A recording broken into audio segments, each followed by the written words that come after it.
Si Jesús nunca existió, entonces hay una pregunta que debería destruir el cristianismo en segundos. Y sin embargo, nadie ha podido responderla bien. ¿Por qué sus enemigos hablaron de él? Hoy no vamos a usar la Biblia. No vamos a usar sermones. No vamos a usar porque yo creo. Hoy vamos a usar historia. Documentos antiguos. Registros de gente que no era cristiana. De hecho, algunos odiaban a los cristianos. Y eso es lo que hace esto tan fuerte. Porque cuando un amigo habla bien de ti, cualquiera puede decir, claro, te defiende. Pero cuando un enemigo menciona tu nombre, y lo hace en un documento histórico, eso cambia todo. Hoy vamos a ver fuentes de 3 mundos diferentes: Roma, el poder militar y político; Judea, el contexto judío donde ocurrió todo; y el mundo griego, filósofos y críticos que se burlaban del cristianismo. Personas que no tenían nada que ganar. Personas que no estaban tratando de probar una fe.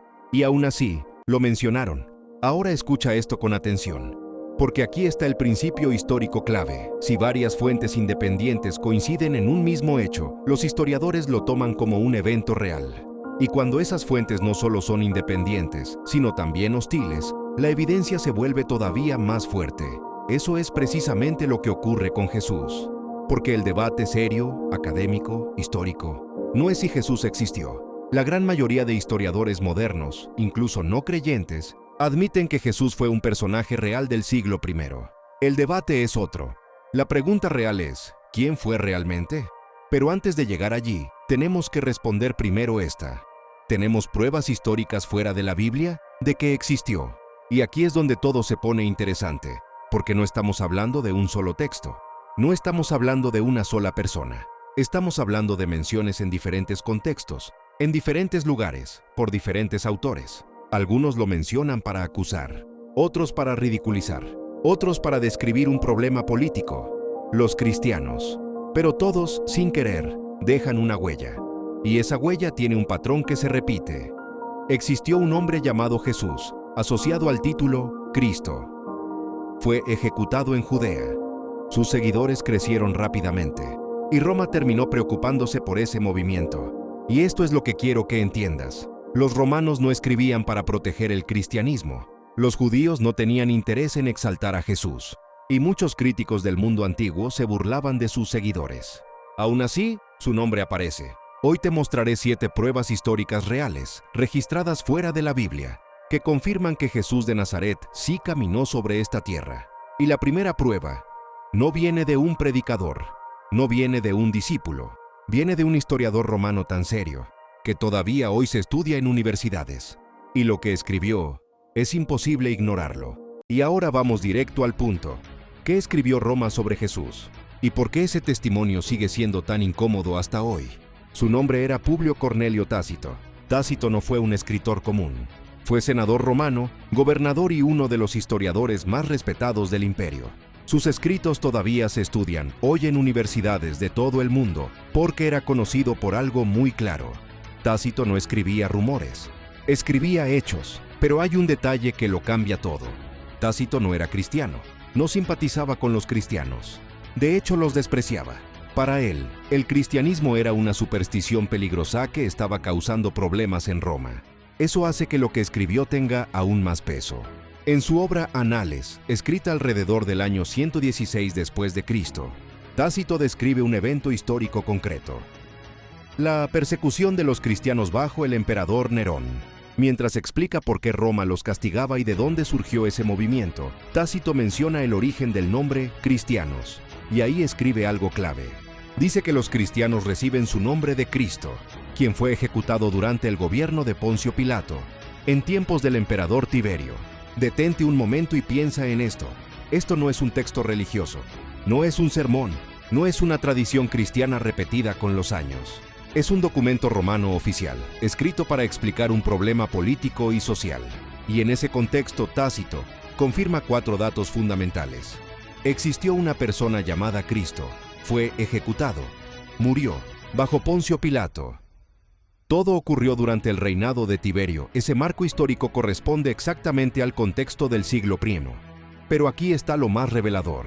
Tácito no discute si Cristo existió o no. No lo cuestiona. No lo niega. Para él, la existencia de Cristo era algo que Roma ya daba por hecho. Y eso nos dice algo muy claro. A comienzos del siglo II, menos de 100 años después de los hechos, las autoridades romanas sabían que Jesús había existido y que había sido ejecutado. Si Jesús hubiera sido un mito, Tácito lo habría ignorado, lo habría ridiculizado. Pero no hizo ninguna de las dos cosas. Lo mencionó como un hecho histórico. Y ahora viene algo todavía más fuerte, porque Roma no fue la única que habló de Jesús. En el siguiente bloque vamos a escuchar a alguien muy diferente. No un romano, no un cristiano, un historiador judío que tampoco creía en Jesús, y aún así escribió sobre él. Y ahora sí, tal como te lo prometí, no vamos a escuchar a un cristiano, no vamos a escuchar a un discípulo, no vamos a escuchar a Lee, alguien que creyera que Jesús era el Mesías. Vamos a escuchar a un judío, un hombre formado en la ley, en las tradiciones de Israel, en el pensamiento fariseo, un hombre que no aceptó a Jesús como el Mesías. Su nombre es Flavio Josefo. Pero antes de ver qué escribió, tenemos que entender quién era. Josefo nació en Jerusalén. Pertenecía a una familia sacerdotal. Fue educado como fariseo, una de las corrientes judías más estrictas. Eso significa algo muy importante. Josefo conocía profundamente las escrituras hebreas y las expectativas mesiánicas del judaísmo. Y desde esa perspectiva, Jesús no cumplía con lo que muchos judíos esperaban del Mesías. Así que no estamos hablando de simpatía, ni de fe, ni de admiración. Josefo no era cristiano, nunca lo fue. De hecho, sus obras no están escritas para defender a Jesús ni para promover el cristianismo. Josefo escribe historia, historia judía, historia política, historia documentada, y escribe, además, para un público romano. Ahora detente aquí un segundo, porque esto es clave.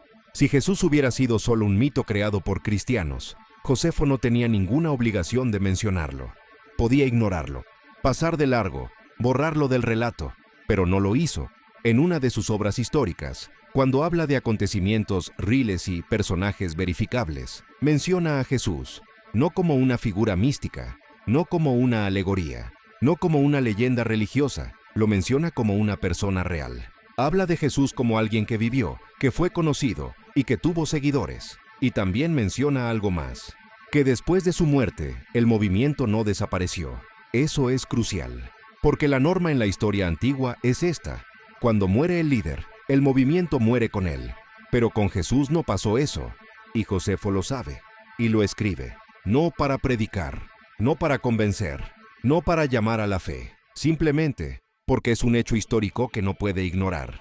Y aquí viene lo verdaderamente incómodo. Josefo no tenía nada que ganar hablando de Jesús. Al contrario, para un fariseo judío del siglo I, mencionar a Jesús no traía prestigio, ni beneficio, ni ventaja alguna. Y aún así, lo incluye en sus escritos históricos. Eso cambia completamente la conversación, porque ahora Jesús no aparece solo en textos cristianos. Aparece en la pluma de un historiador judío que no creía en él. Y eso nos obliga a hacer la pregunta correcta. Si Jesús fuera un invento, ¿por qué un fariseo judío del siglo I lo registraría como parte de la historia? Y aquí el panorama se amplía aún más, porque Josefo no está solo. En el siguiente bloque no vamos a escuchar a un judío, vamos a escuchar a los romanos, a los administradores del imperio, a los historiadores del poder, a hombres que veían al cristianismo no como una fe, sino como un problema. Y aún así, ellos también hablaron de Jesús. Y ahora, como te lo adelanté, dejamos atrás a los judíos y entramos en el corazón del poder más grande del mundo antiguo, Roma. Aquí ya no hablan creyentes, aquí no hablan discípulos, aquí hablan historiadores y funcionarios del imperio, hombres que no escribían para predicar, sino para registrar hechos. Y eso lo cambia todo, porque para Roma el cristianismo no era una fe respetable, era una superstición peligrosa, un movimiento incómodo, un problema de orden público. Y aún así, también hablaron de Jesús. Comencemos con uno de los más duros, Tácito. Tácito no era cristiano, no simpatizaba con ellos, de hecho los despreciaba. Cuando escribe sobre el gran incendio de Roma, explica cómo el emperador buscó culpables para desviar las sospechas. ¿A quiénes señala? A los cristianos. Y lo hace con un lenguaje brutal. Los llama odiados por sus abominaciones y califica su fe como una superstición perniciosa. Eso no es neutralidad, es hostilidad abierta. Pero en medio de ese desprecio, Tácito deja algo imposible de borrar. Dice que Cristo, de quien los cristianos toman su nombre, sufrió la pena capital durante el reinado de Tiberio, a manos de uno de los procuradores romanos, Poncio Pilato. Detente ahí. Esto no es un texto cristiano, no es un evangelio, no es una tradición oral, es un registro histórico romano, con autoridades, con cargos, con contexto político. Para Tácito, la ejecución de Jesús no es una creencia, es un hecho. Y aquí viene algo clave. Si Tácito hubiera podido negar la existencia de Jesús, lo habría hecho, pero no pudo. Porque para el siglo I, la muerte de Jesús ya era parte de la historia conocida. Y no fue el único romano en escribir sobre esto. Otro nombre aparece en los archivos del imperio: Plinio el Joven. Plinio no era historiador religioso, era gobernador de una provincia, un burócrata, un administrador cuya tarea era mantener el orden. Plinio escribe una carta al emperador Trajano con una pregunta muy concreta: ¿qué hacemos con los cristianos? No le interesa su teología, no le interesa su fe, le preocupa su conducta. Y en esa carta describe algo que confirma todo lo anterior. Dice que los cristianos se reunían en un día fijo, antes del amanecer, y cantaban himnos a Cristo, como a un Dios. Eso es devastador para el escepticismo, porque Plinio no está interpretando símbolos, está describiendo prácticas reales que él mismo investigó. Cristo no es una idea abstracta, es el centro de adoración de un movimiento que Roma ya no puede ignorar. Y aún hay otro testimonio romano. Suetonio, al escribir sobre el emperador Claudio, menciona que expulsó a los judíos de Roma debido a disturbios constantes provocados por alguien llamado Crestus, una forma común y mal escrita de referirse a Christus. Otra señal más de que el nombre de Jesús ya estaba causando conflictos en el corazón del imperio. Ahora piensa en esto: Tácito, Plinio, Suetonio, no eran amigos del cristianismo, no defendían a Jesús, no buscaban validar la fe. Y aún así, todos coinciden en lo esencial: que Jesús existió, que fue ejecutado bajo autoridad romana, y que su movimiento continuó creciendo a pesar de la persecución. La evidencia ya no viene de la fe, viene de los archivos del imperio. Y aquí surge la pregunta inevitable: si Roma hizo todo lo posible para silenciar a este movimiento, si ejecutó a su líder de la forma más humillante posible, ¿por qué no logró detenerlo? En el siguiente bloque vamos a entrar en el hecho histórico que nadie discute: la crucifixión, no como doctrina, no como creencia, sino como evento histórico. Y ahí la pregunta cambiará por completo: ¿cómo un crucificado terminó cambiando la historia del mundo? Y ahora sí, llegamos al punto donde toda la historia converge. Después de escuchar a un historiador judío que no creía en Jesús, y después de escuchar a romanos que lo veían como un problema político, hay un hecho que ninguno de ellos discute: la crucifixión, no como doctrina, no como creencia, sino como evento histórico. Y aquí es importante aclarar algo desde el inicio: la crucifixión no era una invención cristiana, no era parte del judaísmo, no era un símbolo religioso, era un castigo romano, un castigo diseñado no solo para matar, sino para humillar públicamente, para quebrar la dignidad del condenado y para enviar un mensaje claro al resto del pueblo. Roma crucificaba a esclavos rebeldes, criminales peligrosos y enemigos del orden imperial. Nunca a ciudadanos romanos, nunca a personas respetables. La cruz no era un honor, era una advertencia. Y aquí viene el dato que incomoda a muchos. Cuando los historiadores antiguos hablan de Jesús, no se detienen a debatir si fue crucificado o no. Eso ya estaba asumido. Lo que discuten son las consecuencias. Porque para Roma, Jesús no murió como un mártir espiritual, murió como un criminal del Estado. Y eso hace que el cristianismo sea algo completamente extraño en el mundo antiguo. Piénsalo con calma. En la antigüedad, nadie inventaba una religión cuyo fundador hubiera muerto de la forma más vergonzosa posible. Nadie decía con orgullo: seguimos a un crucificado. De hecho, la crucifixión era tan ofensiva que ni siquiera se mencionaba en conversaciones educadas. Era una muerte reservada para lo peor de lo peor. Y aún así, los primeros cristianos no ocultaron la cruz, no la suavizaron, no la reinterpretaron, no la borraron de su mensaje, la pusieron en el centro. Eso, históricamente, es inexplicable, si la cruz no hubiera sido real. Porque si todo hubiera sido un invento, habría sido mucho más fácil decir que Jesús murió como un héroe, o como un maestro venerado, o como un líder respetado. ¿Por qué elegir la historia más humillante posible? ¿Por qué construir todo alrededor de una cruz? La respuesta es sencilla: y poderosa, porque no estaban inventando nada. La crucifixión de Jesús fue un hecho público. Roma no ejecutaba en secreto. Crucificaba en lugares visibles, en caminos transitados, en colinas donde todos pudieran ver. La muerte de Jesús no ocurrió en una habitación cerrada. Ocurrió a la vista del mundo. Y aquí entra un punto aún más importante. La crucifixión explica por qué Roma creyó que el problema estaba resuelto. Un líder ejecutado, un movimiento sin cabeza, un mensaje aplastado. Para el imperio, el caso estaba cerrado. Pero la historia no terminó ahí. Porque el movimiento no solo no desapareció, creció. Y eso es lo que desconcierta a todos los historiadores. Un grupo de seguidores que no niega la cruz, que no se avergüenza de ella, que no la esconde, sino que la proclama. Eso no tiene sentido desde una perspectiva humana. Y aquí la pregunta cambia de forma. Ya no es, ¿murió Jesús? Eso nadie lo discute. La pregunta ahora es mucho más profunda. ¿Qué pudo haber ocurrido después de la crucifixión para que un movimiento así no muriera? Porque si la cruz fue real, y lo fue, entonces algo tuvo que pasar para explicar lo que vino después. Algo que transformó el miedo en valentía. Algo que convirtió a seguidores escondidos en proclamadores públicos. Y eso es exactamente lo que vamos a enfrentar en el siguiente bloque. Porque ahora la historia nos obliga a mirar lo que ocurrió después de la cruz. Y la pregunta ya no es pequeña, es inevitable. ¿Por qué el movimiento de un crucificado no solo sobrevivió, sino que terminó cambiando el mundo? Esa pregunta no nace en la fe, nace en la historia. Porque si algo debería haber puesto fin al movimiento de Jesús, fue precisamente la crucifixión. En el mundo romano, la cruz no era solo una forma de ejecución, era un mensaje. Era la manera de decir, esto se acabó. No sigan a este hombre. Su historia termina aquí. Y casi siempre funcionaba.